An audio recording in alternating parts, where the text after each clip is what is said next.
Elkan Bagut mulai menjalani sesi latihan perdana bersama timnas Indonesia setelah tiba di Jakarta.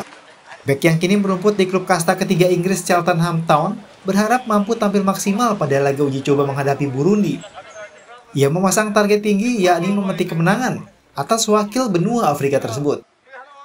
Sayangnya, salah satu pemain keturunan yang diharapkan bisa menjalani debut bersama Garuda yakni Sain Patinama dipastikan gagal berlaga melawan Burundi.